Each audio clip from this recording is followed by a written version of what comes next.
Hello, Ecotopians. Well, last week we talked about redwood logging a little bit, and I didn't go into much detail.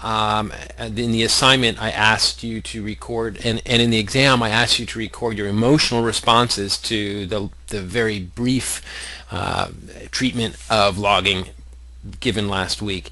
This week, a more traditional approach. What I wanted to do is give you some real cold hard facts about the redwood timber history. And I just wanted to let you know that if you hear something strange in the background, it could be because I have some helpers with me here today. Come here. Come up.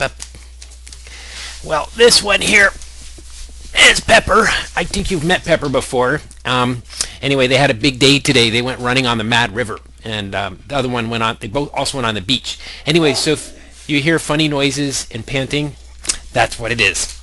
Okay, back to business. Before moving on, what a wonderful picture of four men in a tree and an owl. And this was a nice little picture that was sent in by Sarah, one of our classmates.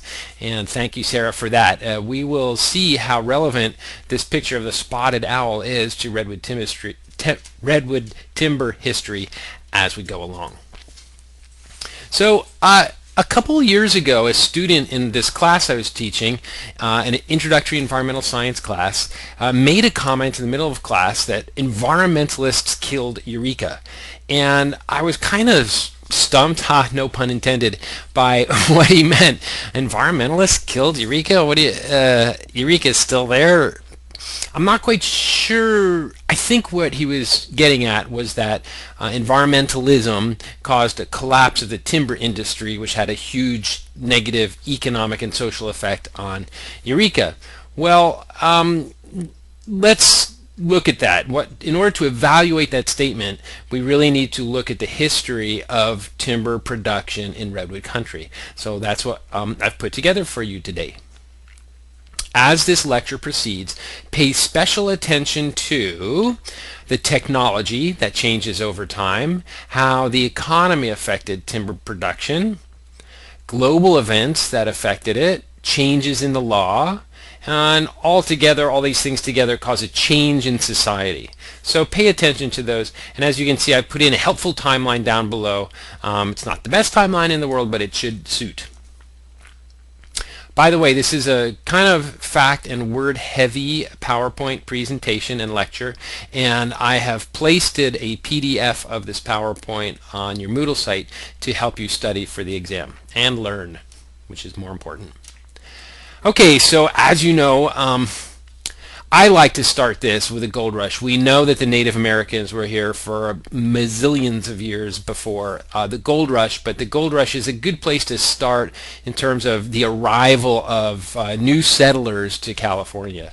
And what I've heard is that a lot of people have a kind of a bad vision of what the miners were like, and it's somewhat romanticized in the miner 49ers stuff. Now, I was raised in New York. I didn't hear anything about miner 49ers in my curriculum, but if you were raised in California, which many of you were, you probably got this in your curriculum. This is kidport.com, whatever the heck that is. Shows a miner with a mule. So good old-fashioned individual effort can make you rich.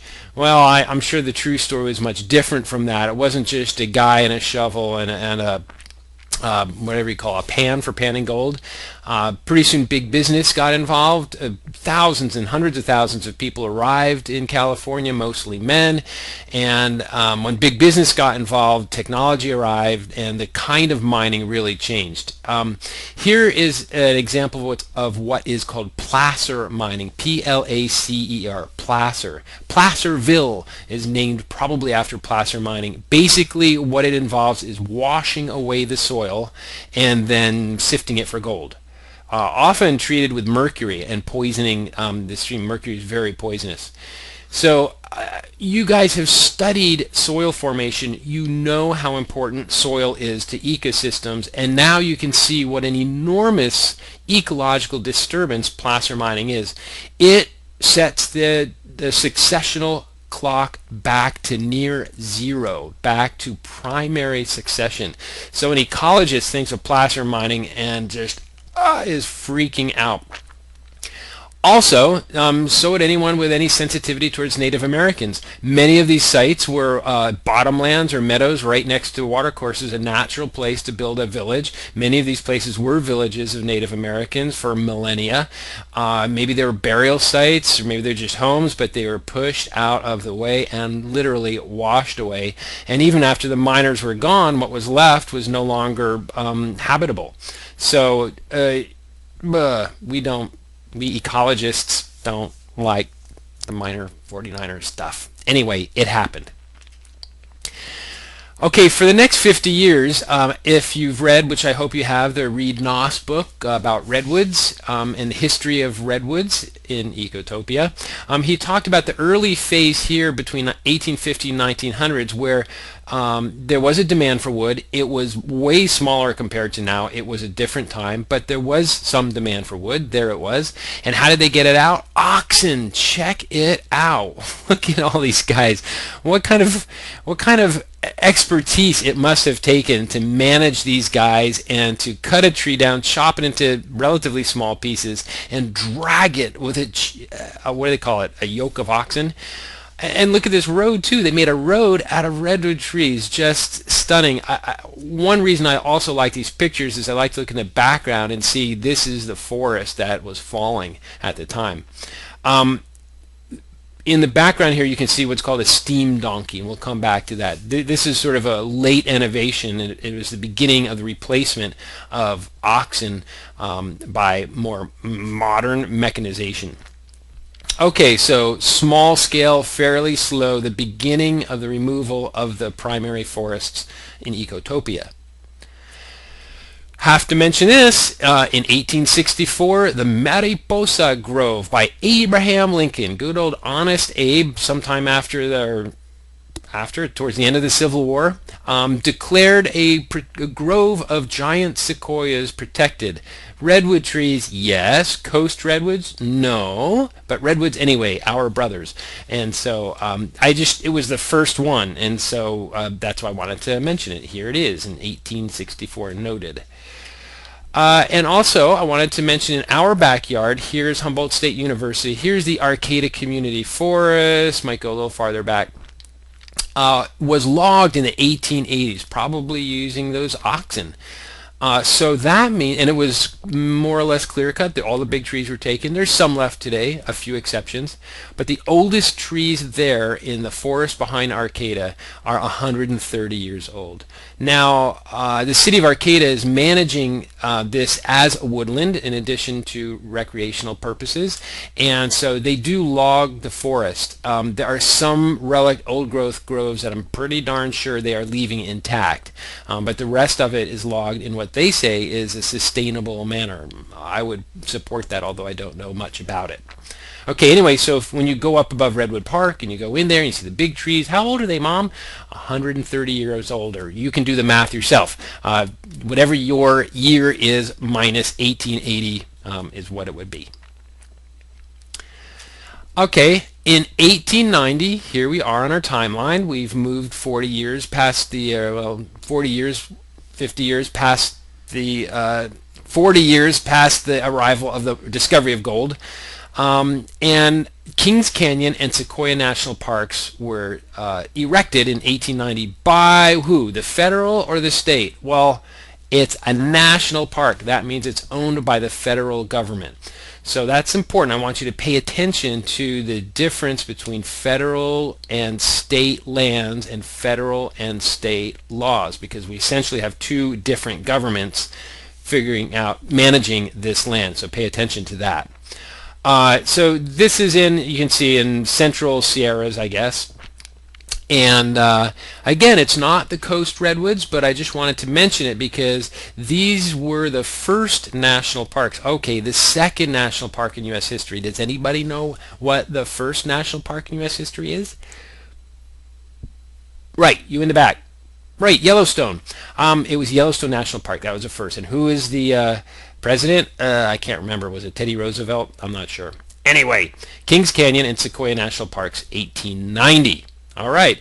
An early flurry of national park protection followed by a real kind of hesitation on the part of the national government to make more national parks. So it wasn't for a while, as you will see, before we got any more national parks protecting redwoods.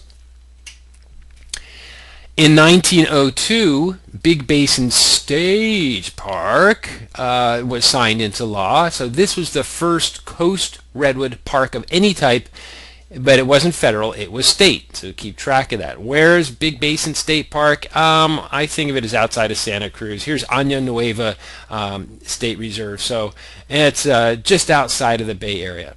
Those of you who are from the Bay Area are smarting for my lack of understanding of their geography. But I think it's just a little bit north and inland of Santa Cruz, a little bit west of San Jose. Okay, so there it is. It's a really great park. I was there when I was a kid. Okay. Then a new change in technology, as I mentioned earlier, this steam donkey. The early 1900s led to the introduction of steam technology. And here's one, and check out the guy over here. There's a human being right there, which gives you an idea of the size of this thing. Big, huge. I guess this is where they burned the wood and made steam, and the steam is used to drive enormous coils of steel cable. Okay, so they don't need the oxen anymore to move the trees around, and so now we have a way of getting the cut out faster. Okay, and if you read carefully, if you read carefully the Reed Noss, they talk more about the environmental effects of these different technologies of logging. I'm not going to go there much. So you talked about this. I just want you to know that it happened. It helps accelerate the production of timber from redwood forests. Hey, there's another guy right there. Okay.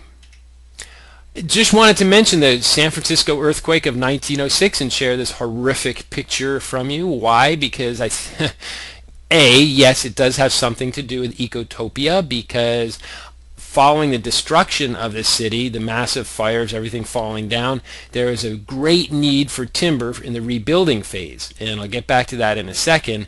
But also, I just think horrific pictures like this are good to think about sometime. We should all have our be prepared for emergencies as much as we can, and hope they don't get us when they happen. But we need to be vigilant. This happened to San Francisco. It could happen again. It could happen to us. We all know that we live on big earthquake faults. Okay, part of Ecotopia. Natural disasters are part of a utopian society? I don't know. Anyway, 1906. And I found this quote because I had heard, wait, before you read that, I had heard, as I mentioned to you, that the demand for lumber following this destruction caused widespread indiscriminate logging of redwood trees. And I cannot back that up, but it probably did happen, and I just found this one quote. The short-lived but intensive and indiscriminate logging of forests in Northern California, Oregon, and Washington following the earthquake undoubtedly took its toll on the land, a toll that has not been widely examined by historians and other social scientists. Okay, so probably there's a whole bunch of timber production that happened really quickly, but we don't know much about it, so that's fine. Moving on. So 1918, 2006 to 2018 is 12 years following the earthquake, was the formation of the Save the Redwoods League. And I hope you've read about it. It's a fascinating story. I just put this guy's name in here, Newton B. Drury, for two reasons.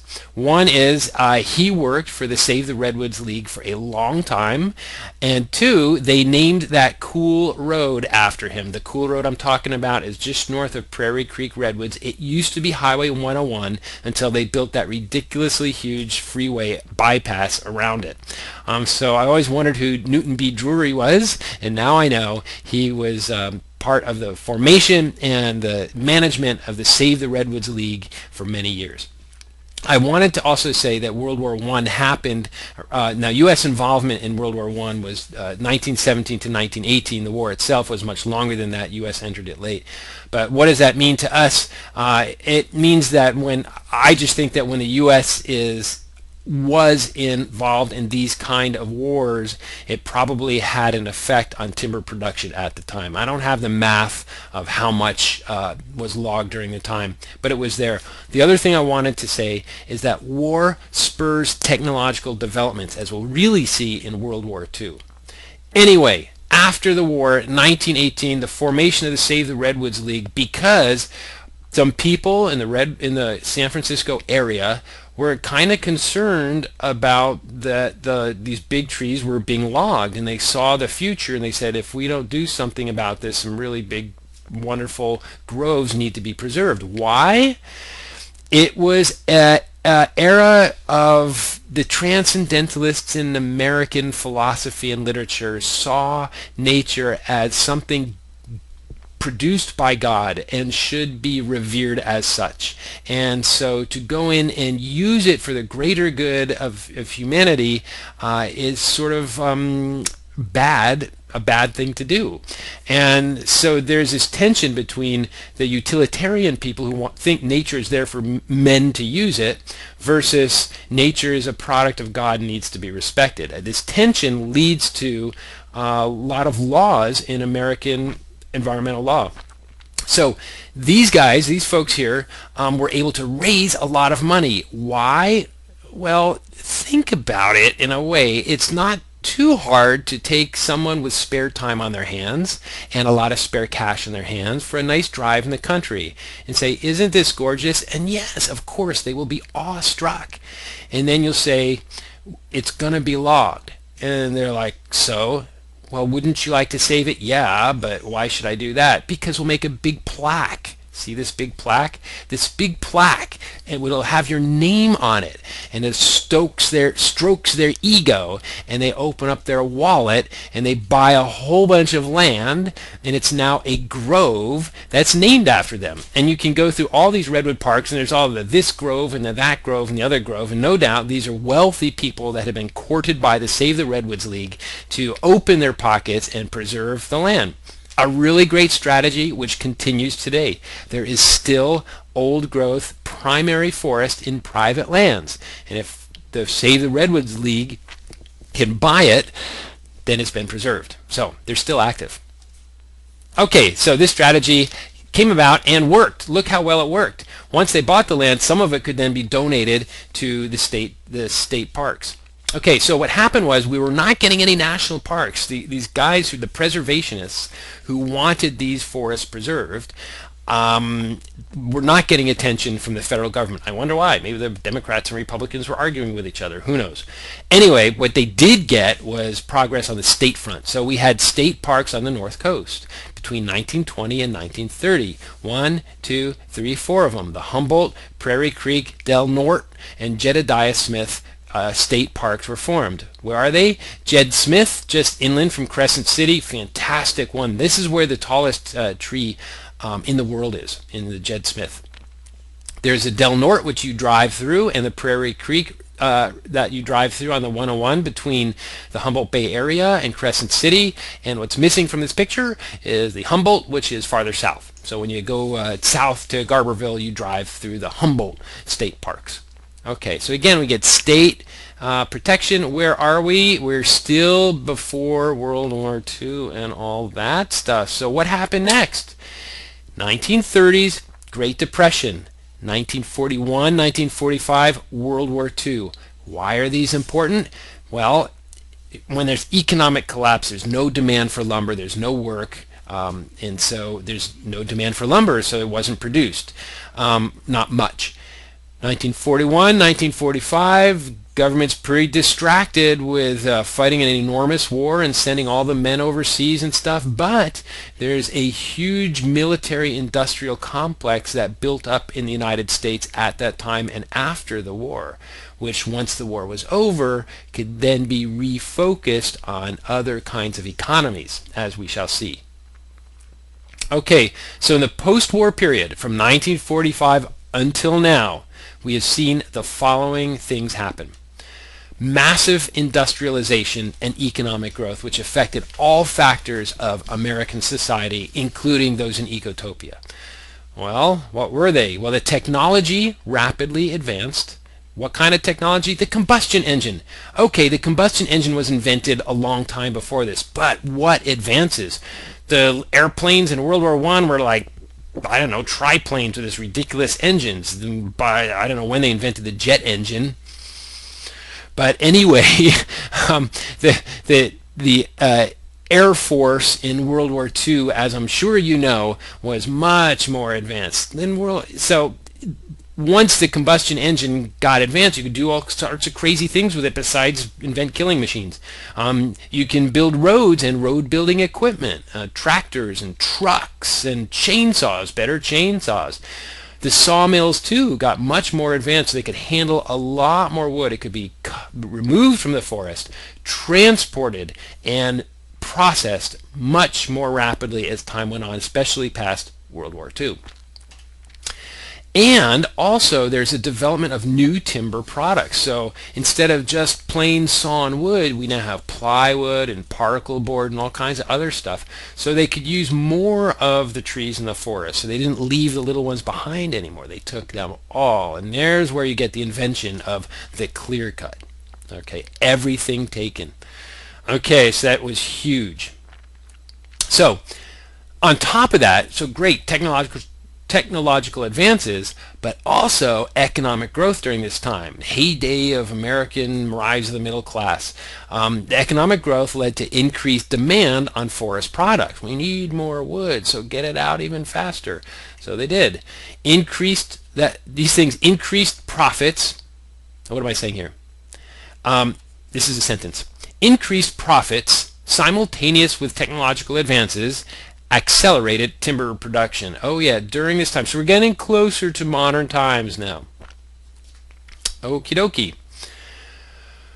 Then something happened. In the 1960s and 1970s in the United States, there was this big environmental movement. Some of us lived through this time. Some of us, I was born in 1960. I don't remember much of the 60s, maybe a little bit. I know more of the 70s. I wasn't paying any attention to the environmental movement, but it was happening at the time. And let me just hit a few highlights. But before I do that, why did it even happen? Was it just a bunch of hippies getting together, smoking pot and saying, let's save the environment? No. It was getting pretty clear to a lot of people the country was getting more crowded. These industries, these new technologies, were having an effect that you couldn't ignore anymore. Certainly there's always been environmental effects in urban areas. Look at the history of development of London, England in the coal age, for instance. The rise of industrialism back then is terrible, but much more widespread and much more all-pervasive in the 20th century.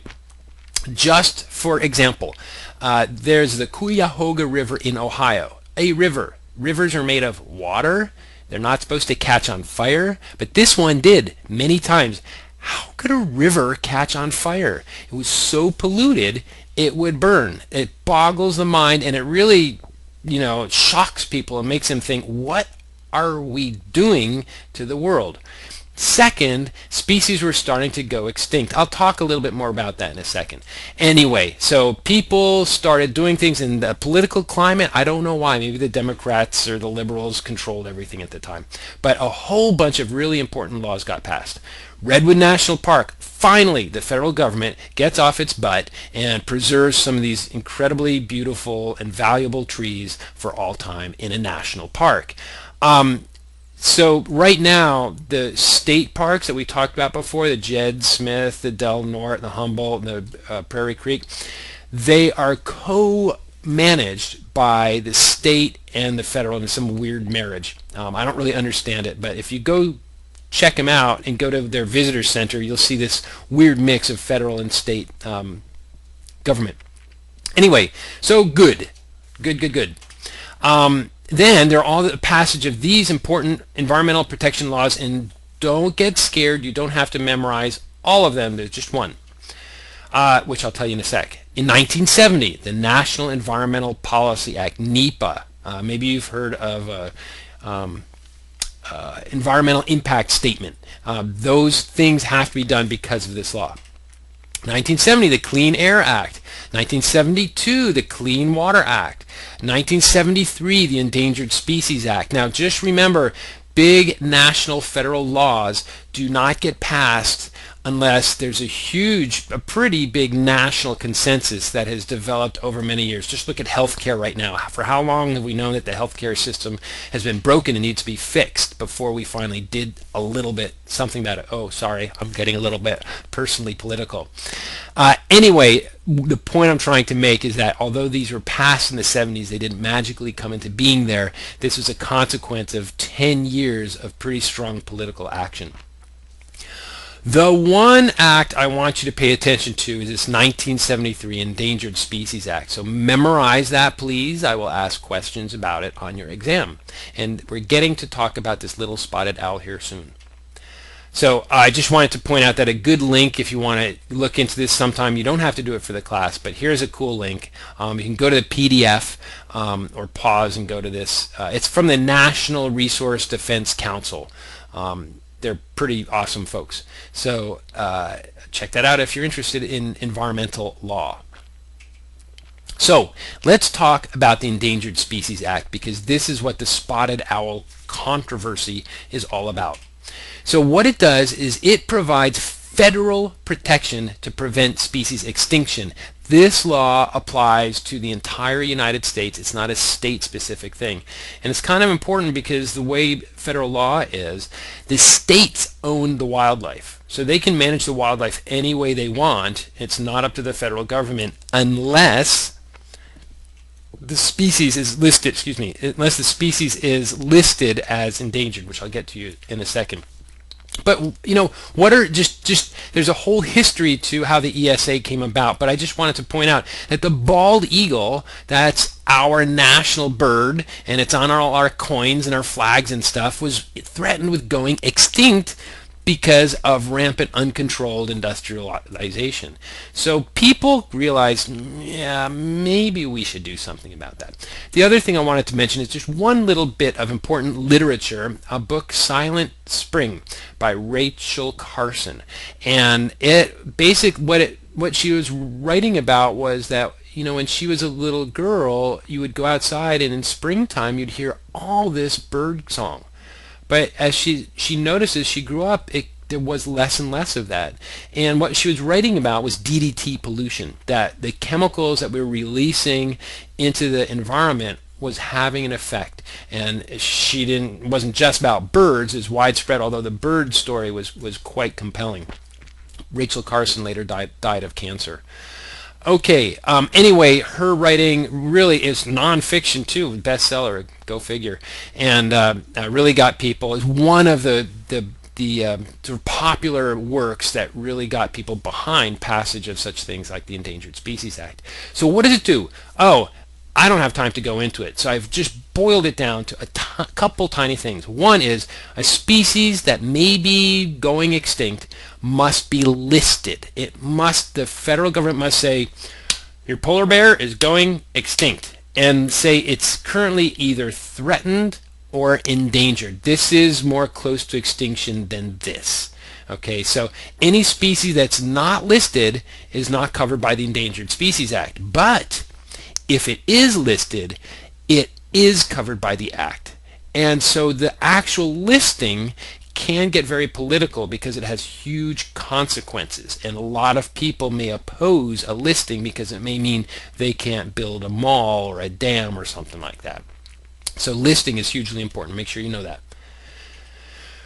So the Act itself, it does a lot of things, but just in a nutshell, it prevents the killing, the harassing of individuals, as well as protecting their habitat. Okay, so you can't kill a spotted owl because it's listed. You can't harass it. You probably shouldn't sneak up on them and take pictures of them. And you need to protect their habitat. And so the other thing that the law does is it establishes a legal basis for preventing habitat loss, such as the logging of old-growth forests. So now people who are opposed to logging of old-growth forests, if they found an endangered species in it, could take a timber company or the federal government to court and say, you are violating the law, and shut the whole thing down. So this ignited what was called the Timber Wars. I can't remember. I think I referred to that in a sec. So the passage of the Act 1973 established that tool. Through the 70s and more into the 80s, more and more lawsuits were getting involved to shut down timber production to protect endangered species.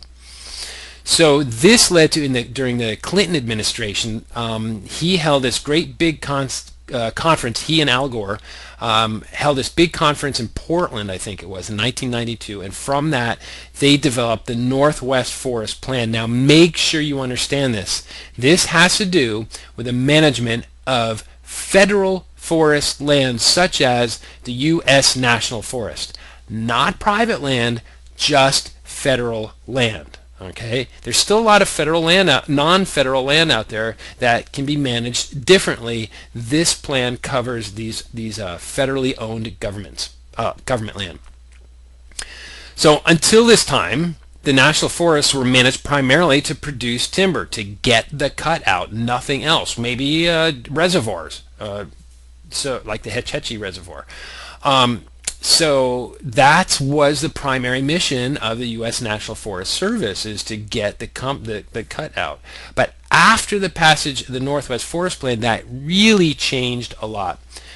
So the Endangered Species Act and other environmental regulation ignited a timber war in the courts to force a change in federal government management practices.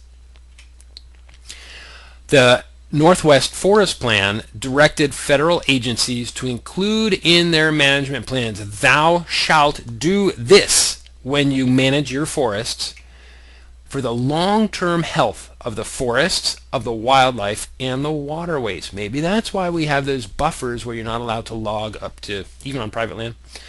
To focus on scientifically sound, ecologically credible, and legally responsible strategies and implementation. It's a lot of words, guys. It's big syllables. But if you look at it, to me, I'm like, you mean they didn't do that before? They didn't use sound science? They didn't care about the ecology? They were doing things illegally? Apparently so. So they needed this plan to make sure people followed these instructions. Okay, I guess that's good. And to produce a predictable and sustainable level of forest products. So it didn't ban logging on National Forest Plan, but it said you need to look at the bigger picture. Okay, cool. And I just want to keep me honest, I did copy and modify this stuff from Wikipedia, just so you know. Still good stuff. Okay, so what happened after 1992 and the Northwest Forest Plan and this great revolutionary change in federal management of its lands? Check out this graph. This is large-scale timber harvest from National Forest System lands, not just Ecotopia, but mostly throughout the Northwest. 1930, this was the depth of the Great Depression. 1940, we went to war. 1950, all that industrialization I was telling you about. Boom, man, I don't know what 1 million board feet is, but it sounds like a lot. That's a lot. Oh, wow. 10,000 million board feet. That is so much wood.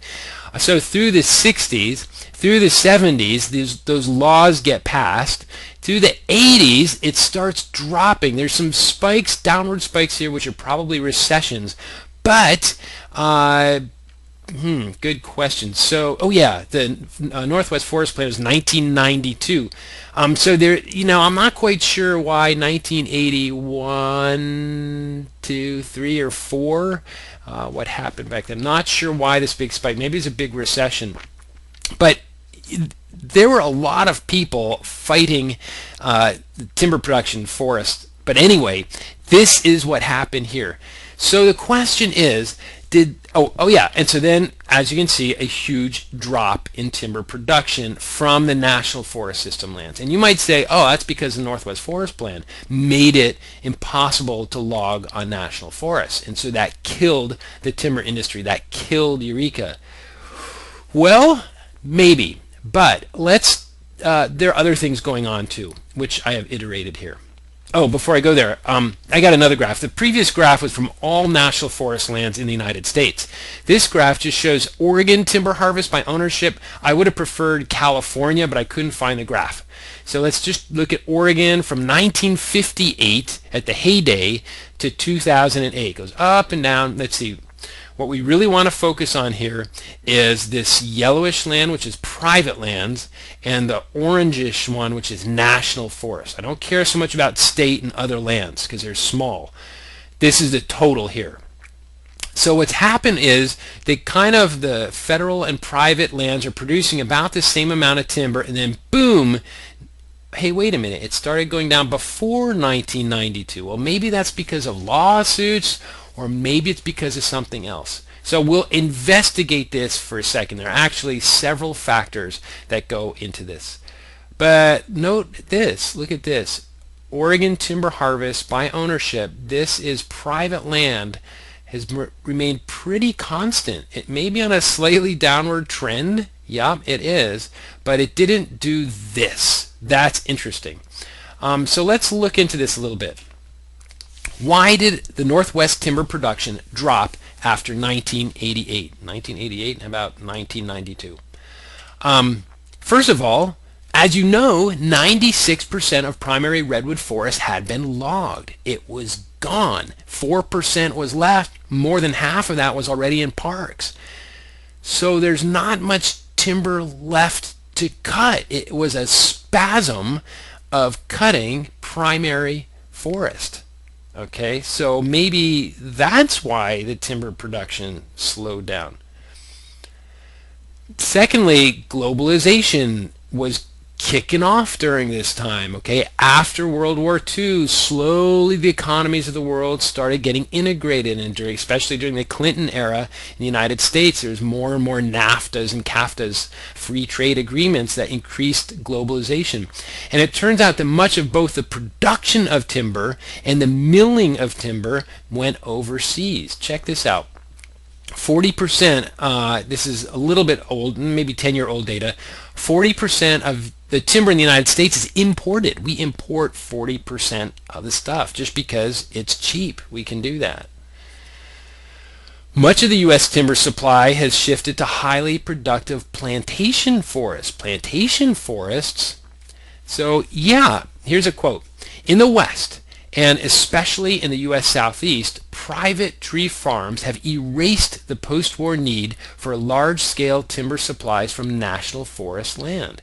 So that green diamond land just adjacent to the Redwood National Parks that you can look at from Google Earth, that is a forest plantation. Much of that is also done in the South American Southeast. They have a system for growing pine trees just like growing stalks of corn. It's monocropped, it's fertilized, it's mechanically gathered, and that is done more efficiently than getting wood off a national forest land. So why do it? Actually, you can't compete. You couldn't compete. If you wanted to contract with a national forest to get timber off national forest land, you could do that, but your product wouldn't get you as much money as other guys who are doing this timber plantation stuff. And lastly, yes, environmental laws make it more difficult to log on public land. So all these things together explain this and this. Okay?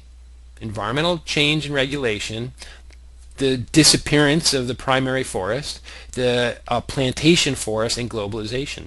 Okay, wow, what a great slide here to build exam questions from. I would study it carefully. So let's return. We're done here, almost done. Did environmentalists kill Eureka? Well, no, Eureka is still there. I was there the other day, and there's people there, so it's still there. Has it changed very much from the back when logging was a big deal? Yes, very much so. Has the economy suffered from the collapse or the shrinkage of the timber industry? Probably so. Was it environmentalists' fault? Well, I'll let you decide that for yourself. For my mind, it seems like yes and no. Environmental law had something to do with it. I actually, personally, I support the Endangered Species Act. I think it's wise. You can disagree with me if you want, but that's not the only thing. There are other factors that went to the reduced production of timber from national forests. Okay. Thank you. One other thing. So what's going to happen in the future in Ecotopia? Okay, we got up to this point. What happened next? Well, we're going to talk about that next week. The short answer is I don't know, of course, because it's the future and no one can predict the future. But we'll look at some trends and talk about that some more in the last week of this class. Now, an announcement. This is the only presentation this week, but I have given you one other file which shows it's a list of all the environmentalists and naturalist organizations in our area, and I want you to look at that and go to the websites that are there, and that's a big part of your work this week. Do that. Become familiar with the people who care about nature enough to organize themselves and go out and learn about it and sometimes even protect it. Okay, that's a big job. I want you to do it carefully. There's going to be questions on the exam that test whether you did that or not. Okay, and your assignment this week is to go and meet up with one of those groups and actually go and do something and do the usual journaling about it. Okay, thank you very much. I know it was a long lecture, but it's over now. Bye.